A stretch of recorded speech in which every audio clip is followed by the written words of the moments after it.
महाराष्ट्रातील सर्व जनतेला मी दिवाळीच्या शुभेच्छा देतो आहे। आत्ता आपली पत्रकार परिषद आहे, नाहीतरी कोणतरी पाठी रिकाम्या खुर्च्यांचा फोटो काढेल आणि दाखवेल की यांच्या प्रेस कॉन्फरन्सला खुर्च्या रिकाम्या होत्या। तर फरक फक्त समजून घ्या, ही प्रेस कॉन्फरन्स आहे, पत्रकार परिषद, आणि तरी देखील बऱ्याचशा खुर्च्या भरलेल्या आहेत। आपण सर्वजण साक्ष आहात। आता संजय राऊत म्हणाले त्याप्रमाणे मी तुम्हाला सर्वांना धन्यवाद देतो। महाराष्ट्रातलं खरं चित्र आपण आपल्या माध्यमातून संपूर्ण देशाला दाखवलेलं आहात।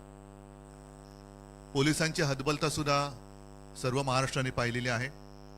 यात मी पोलिसांना दोष देत नाही, पण सरकार म्हणून जो काही कारभार सुरू आहे, या सरकारने याच पोलिसांना वारकऱ्यांवरती लाठीमार करायला लावला होता। याच सरकारने शांततेत चालू असलेलं मराठा आरक्षणाच्या सर्व आंदोलकांवरती अत्यंत पाशवी लाठी हल्ला करायला लावला होता। आणि याच सरकारने त्याच पोलिसांना आज चोरांचं रक्षण करायला लावलं। म्हणजे मी समजू शकतो पोलिसांची मानसिकता काय झाली असेल, की ज्यांना कसं वागवायचं हे त्यांना पोलिसांना कळले, त्यांचं रक्षण करावं लागतंय। अशी नामुष्की मला नाही वाटत यापूर्वी महाराष्ट्रामध्ये कधी पोलिसांवरती आली असेल। आज मी स्वतः आलो होतो, हे एवढ्यासाठी आलो होतो कारण सत्तेचा माज ह्या गद्दारांना आलेला आहे। यांच्याकडे हे नेभळट आहेत, अगदी मी उघडपणाने सांगतोय, नेभळट आहेत।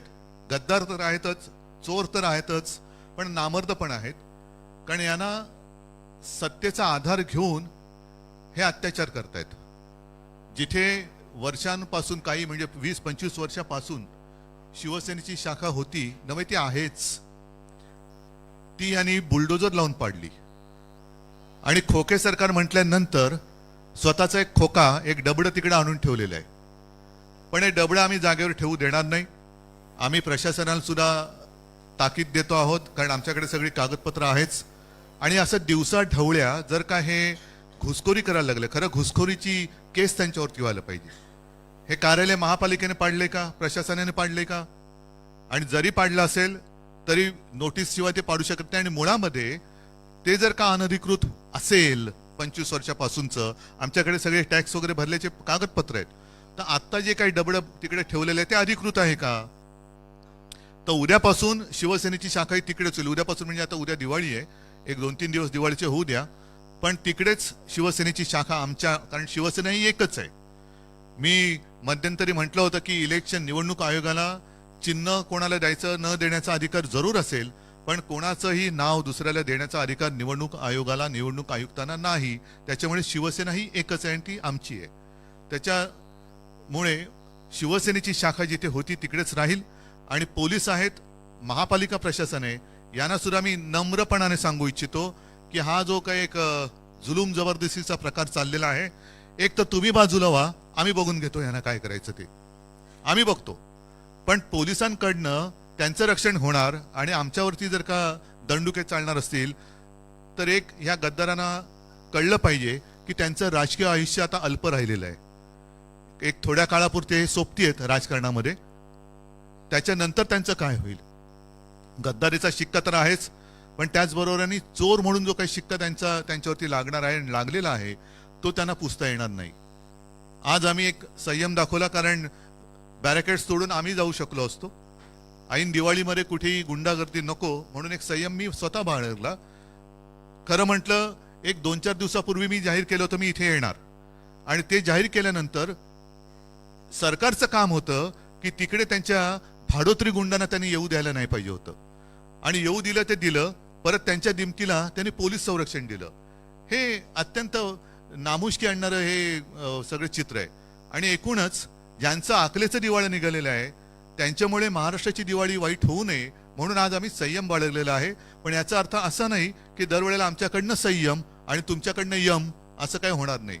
जर तुम्ही तसे वागणार असाल तर आमच्या सुद्धा संयमातला जो स आहे तो गेल्याशिवाय राहणार नाही। आणि मग परत एकदा सांगतो, पोलिसांना बाजूला ठेवा, जे काय व्हायचं ते होऊ द्या, ठीक आहे? या निमित्ताने मी तुम्हाला सगळ्यांना धन्यवाद देतो। आणि सर्व गर्दीमध्ये जर आपली कुठे काही गैरसोय झाली असेल तर दिलगिरी व्यक्त करतो, पण धन्यवाद एवढ्यासाठी की जे काय राज्यात चाललेलं आहे ते चित्र तुम्ही संपूर्ण देशाला दाखवलं, त्याबद्दल धन्यवाद.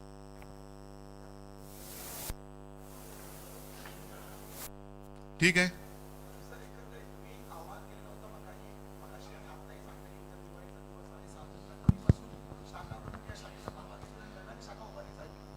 नक्कीच राहील. आणि मी म्हटलं ना की खरं आता ते डबडे जे काय त्यांनी ठेवलेले आहे ते डबडे त्यांनी उचललं पाहिजे. प्रशासनाने त्याला परवानगी दिली का? आणि आम्ही कोर्टात पण गेलेलो आहोत, कोर्टात पण गेलेलो आहे. तर त्याच्यामुळे ते जो काय कंटेनर आहे हे कंटेनरवालेच आहेत, खोके सरकार. त्याच्यामुळे त्यांचा कंटेनर कदाचित रिकामा झाला म्हणून त्याने एकीकडे आणून ठेवला असेल, तर तो भरून जर पाठवायचा असेल ते कुठे त्यांच्या बापदाद्यांकडे मालकाकडे तर पाठवावा.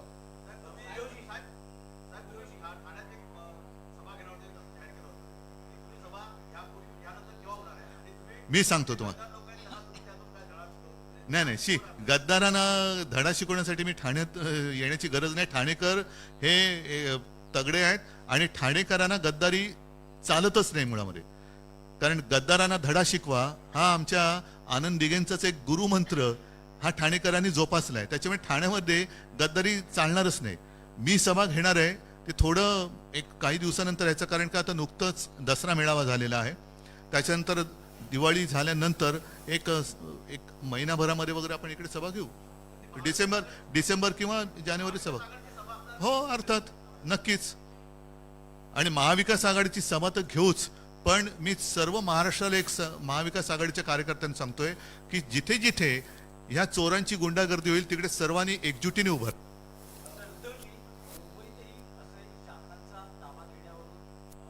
नाही, संघर्ष नाही झाला. एक सांगतो, एक शाखा त्यांनी आमची पाडण्याचा हे केलं बेहरामपाड्यातली, आणि त्याच्यामध्ये नंतर जे काय घडलं ते तुम्हाला माहिती आहे. आमच्या शिवसैनिकांनी शिवसैनिकाच्या भाषेत ज्यांनी शाखा पाडली त्याने जाब विचारला. फक्त हे एवढे नादान आहेत की तिथे छत्रपती शिवाजी महाराजांचा पुतळा होता, हिंदू हृदय सम्राट बाळासाहेबांचं चित्र होतं, ते काही न करता त्याच्यावरती हातोडा मारणारे हे नकली बाळासाहेबांचे विचारवाले लोकांसमोर जाऊ शकत नाहीत.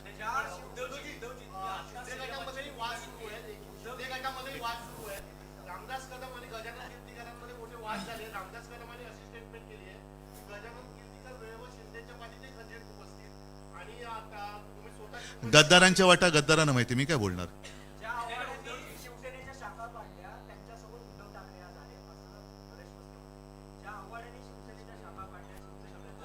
कोण मस्के, कोण मस्के, कोण त्या कोणाची कोणी प्रश्न विचारते आणि मी कोणाला उत्तर द्यायचं.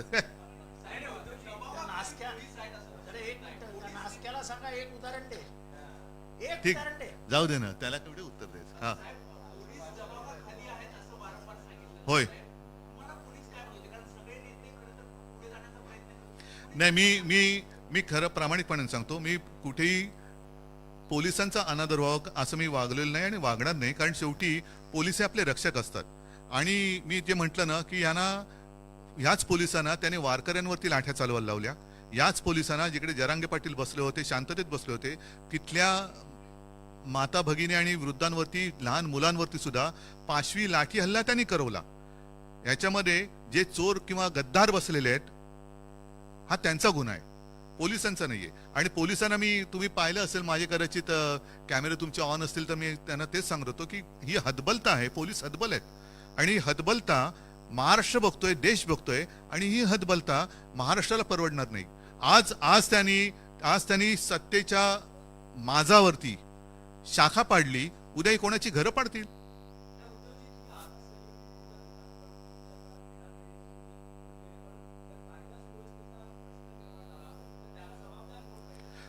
मला असं वाटतं सदरक्षणाय खलनिग्रहणाय हे पोलिसांचं ब्रीदवाक्य आहे. पोलिसांनी त्याला जागावं.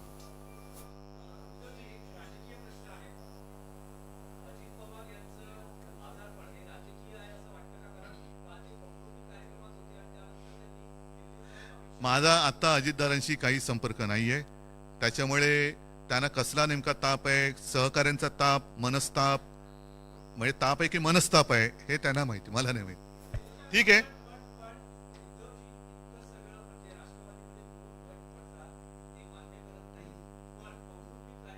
जाऊ दे. मला वाटतं आज त्याच्याबद्दल त्याच्याबद्दल बोलण्यासाठी मी नंतर परत येईन. पण आज आज एकच आहे, पुन्हा एकदा सांगतो की यांचा सत्तेचा माज हा आता उतरवण्यासाठी आम्ही सगळेजण रस्त्यावरती उतरलेलो आहोत.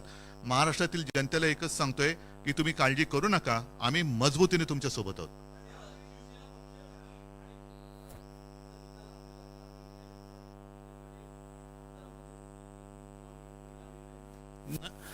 आमदार पात्रतेची जी काही सुनावणी आहे त्याच्याकरता सर्वोच्च न्यायालयाने 31 डिसेंबर पर्यंतची मुदत ह्या लवादाला दिलेली आहे आणि त्यांना 31 डिसेंबरला निर्णय द्यावाच लागेल.